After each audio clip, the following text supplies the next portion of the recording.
రెండో రోజు సీఎం రేవంత్ రెడ్డి పర్యటన కొనసాగనుంది. అయితే ఇవాళ ఏఐసీసీ అధ్యక్షుడు ఖర్గేను కలవనున్నట్లుగా తెలుస్తోంది. సీఎంతో పాటు డిప్యూటీ సీఎం భట్టి విక్రమార్క, మంత్రి పొంగులేటితో కలిసి ఖర్గేను రేవంత్ రెడ్డి కలవనున్నారు. నిన్న సోనియా గాంధీని కలిసినటువంటి విషయం తెలిసిందే. అయితే తెలంగాణ నుంచి పోటీ చేయాలని రిక్వెస్ట్ చేశారు. సరైన సమయం చూసి దానికి సంబంధించి వివరాలు వెల్లడిస్తామని చెప్పేసి సోనియా గాంధీ అన్నటువంటి విషయం తెలిసిందే. ఇక ఇవాళ రెండో రోజు ఖర్గేను కలవబోతున్నట్లుగా తెలుస్తోంది. మరోవైపు ఇక్కడ కాంగ్రెస్ లో నేతల చేరికకు సంబంధించి కూడా చర్చించేటువంటి అవకాశం ఉంది. మొత్తానికి ఈ రెండో రోజు పర్యటనలో ఏఐసీసీ అధ్యక్షుడు ఖర్గేను CM Revanth Reddy, deputy CM Bhatti Vikramarka, Ponguleti కలవనున్నట్లుగా తెలుస్తోంది.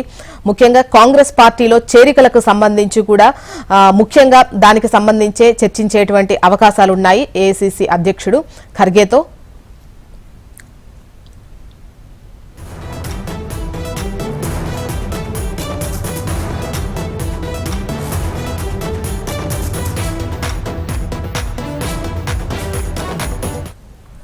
తెలంగాణ సీఎం రేవంత్ రెడ్డి ఢిల్లీలో రెండో రోజు పర్యటన కొనసాగుతోంది. డిప్యూటీ సీఎం భట్టి, మంత్రి పొంగులేటితో కలిసి కాంగ్రెస్ పార్టీ అధ్యక్షులు ఖర్గేను కలవనున్నారు. కాసేపట్లో తెలంగాణకు చెందినటువంటి పలువురు నేతలు కాంగ్రెస్ తీర్థం పుచ్చుకోనున్నారు. మహబూబ్ నగర్ బీఆర్ఎస్ ఎంపీ మన్నె శ్రీనివాసరెడ్డి అన్న కుమారుడు మన్నె జీవన్ రెడ్డితో పాటు పలువురు నేతలు ఏఐసీసీ జనరల్ సెక్రటరీ సమక్షంలో కాంగ్రెస్ లో చేరనున్నట్లు తెలుస్తోంది. మరోవైపు బీఆర్ఎస్ ఎంపీ వెంకటేష్ నేత కూడా కేసీ వేణుగోపాల్ తో సమావేశమయ్యారు. దీంతో ఆయన కూడా కాంగ్రెస్ తీర్థం పుచ్చుకుంటారు అనే ప్రచారం అయితే జరుగుతోంది. దీనికి సంబంధించిన వివరాలు మనకు శిరీష్ అందిస్తారు. శిరీష్, కాంగ్రెస్ పార్టీలో కీలక పరిణామాలు కూడా జరగబోతున్నాయి. రేవంత్ రెడ్డి జార్ఖండ్ పర్యటన ముగించుకొని నేరుగా నిన్న సాయంత్రం ఢిల్లీకి చేరుకున్నారు. నిన్న ఢిల్లీకి చేరుకున్న తర్వాత పలువురు నేతలను కూడా కలవడం జరిగింది. సోనియా గాంధీతో కూడా సమావేశమై రాష్ట్రంలో జరుగుతున్న రాజకీయ పరిణామాలు, లోక్సభ ఎన్నికలకు సంబంధించిన సన్నద్ధత పైన కూడా చర్చించినట్లుగా కూడా సమాచారం. ఈ రోజు ప్రస్తుతం కేసీ వేణుగోపాల్ నివాసంలో కీలకమైన పరిణామాలంటే కూడా చోటు చేసుకుంటాయి. కేసీ వేణుగోపాల్ నివాసంలో ప్రస్తుతానికైతే బీఆర్ఎస్ ఎంపీ పెద్దపల్లికి సంబంధించిన బీఆర్ఎస్ ఎంపీ వెంకటేష్ నేత కాంగ్రెస్ పార్టీలో చేరడం అనేది కూడా లాంఛనంగానే కనపడుతుంది. ఆయన గత కొద్ది కాలంగా పార్టీ అధిష్టానంపై తీవ్ర అసంతృప్తితో ఉన్నారు. అయితే ఇటు బీజేపీకి వెళ్లాలా లేదంటే కాంగ్రెస్ పార్టీలో చేరాలా అనే దానిపైన గత కొద్ది రోజులుగా మల్లగుల్లాలు పడుతున్నారు. అయితే ఏదో ఒక పార్టీని ఎంచుకునే క్రమంలో నిన్న ఆయన రాత్రి సీఎం రేవంత్ రెడ్డి తోటి ప్రత్యేకంగా భేటీ అయినట్లుగా కూడా తెలుస్తోంది. అయితే ఈ రోజు సీఎం రేవంత్ రెడ్డికి సంబంధించిన వెహికల్లోనే మెయిన్ వెహికల్లో వెనుక కూర్చొని రేవంత్ రెడ్డితో పాటుగా వెంకటేష్ నేత ఏఐసీసీ సంస్థాగత వ్యవహారాల ఇన్ఛార్జ్ కేసీ వేణుగోపాల్ నివాసానికి చేరుకున్నారు. కేసీ వేణుగోపాల్ తో ప్రస్తుతం సమావేశమయ్యారు. ఆయన దాదాపుగా కాంగ్రెస్ పార్టీలో చేరుతున్నట్లుగా కూడా అయితే ప్రస్తుతం అయితే తెలుస్తోంది. ఎన్ఎం శ్రీనివాసరెడ్డి అన్న కుమారుడు ఎన్ఎం జీవన్ రెడ్డి కూడా కాంగ్రెస్ పార్టీలో కూడా చేరుతున్నారు. సో మొత్తం మీద కూడా బీఆర్ఎస్ నుంచి ఇద్దరు సిట్టింగ్ ఎంపీలు కాంగ్రెస్ వైపు చూసే అవకాశాలు అయితే స్పష్టంగా కనపడుతున్నాయి. మరికొంతమంది ఎంపీలు కూడా అదే బాటలో కూడా కాంగ్రెస్ పార్టీ తీర్థం పుచ్చుకున్నట్లుగా కూడా సమాచారం. అయితే ఇటు బీఆర్ఎస్ పార్టీ వరుస సమీక్షా సమావేశాలు నిర్వహించి పార్టీని బలోపేతం విషయంలో చర్యలు తీసుకుంటున్న నేపథ్యంలో వెంకటేష్ నేత లాంటి వాళ్ళు పార్టీలో చేయడం అనేది కూడా చాలా కీలకమైన పరిణామం అని చెప్పొచ్చు.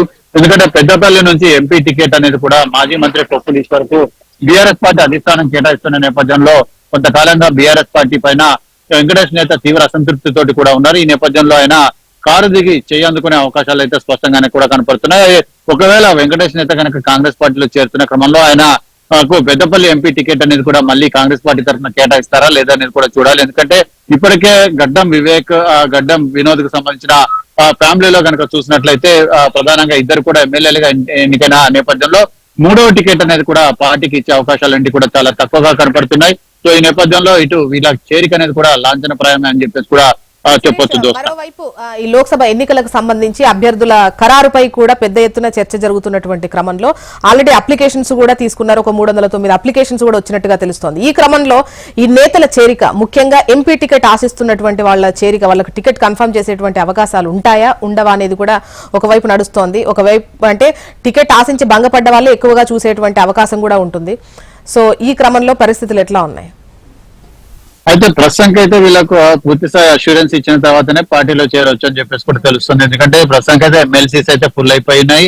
భవిష్యత్తులో ఎమ్మెల్సీకి సంబంధించిన అవకాశాలంటే కూడా చాలా తక్కువగా ఉన్న పరిస్థితుల నేపథ్యంలో వెంకటేష్ నేత లాంటి వాళ్ళు బీఆర్ఎస్ పార్టీని వీడి కాంగ్రెస్ పార్టీలో చేరుతున్నారంటే టికెట్ అష్యూరెన్స్ ఉంటేనే చేరే అవకాశాలు ఉన్నట్లుగా కూడా తెలుస్తోంది. ఇటు మహబూబ్ నగర్ జిల్లాకు సంబంధించి వంశీచందర్ రెడ్డి కూడా పోటీ పడుతున్నప్పటికీ కూడా ఎన్ఎం శ్రీనివాసరెడ్డికి సంబంధించిన మన్నెం శ్రీనివాసరెడ్డికి సంబంధించిన ఫ్యామిలీ ఏదైతే ఉందో వాళ్ళు చాలా బలంగా ఉన్న నేపథ్యంలో వాళ్ళ వైపు నుంచి కూడా కొంత పార్టీకి స్ట్రెంత్ అయ్యే అవకాశం ఉంది. కొన్ని నియోజకవర్గాల్లో కాంగ్రెస్ పార్టీకి సరైన అభ్యర్థులు లేని పక్షంలో ఇలాంటి చేరికలేంటి కూడా పార్టీకి ఉపయోగపడే అవకాశాలు కూడా కనపడుతున్నాయి.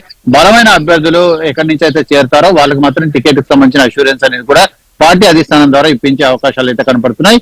కేసీ వేణుగోపాల్ తో సమావేశం ముగిసిన తర్వాత వీళ్ళందరూ కూడా కలిసి మల్లికార్జున ఖర్గే నివాసానికి చేరుకుంటారు. ఖర్గే నివాసంలో ఖర్గేను కలిసిన తర్వాత అప్పుడు కాంగ్రెస్ పార్టీకి సంబంధించిన చేరిక అనేది కూడా అధికారికంగా ప్రకటించే అవకాశాలు ఉన్నాయి. చూస్తాం.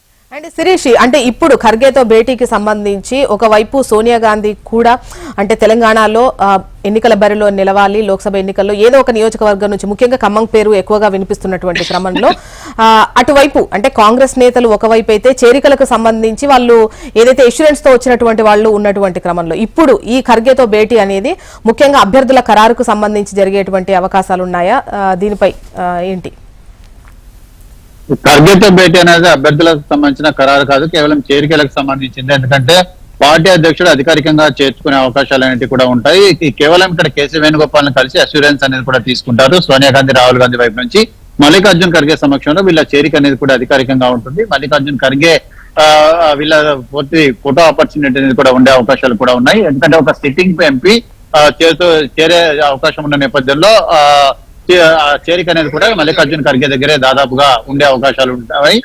ఇటు ఈ ప్రస్తుతానికైతే చేరికలతో పాటుగా టికెట్ కి సంబంధించిన అష్యూరెన్స్ అనేది కూడా వాళ్ళకు పార్టీ అధిష్టానం నుంచి ఎంతవరకు లభిస్తుంది అనేది కూడా చూడాల్సి ఉంది. Okay, right Sirish.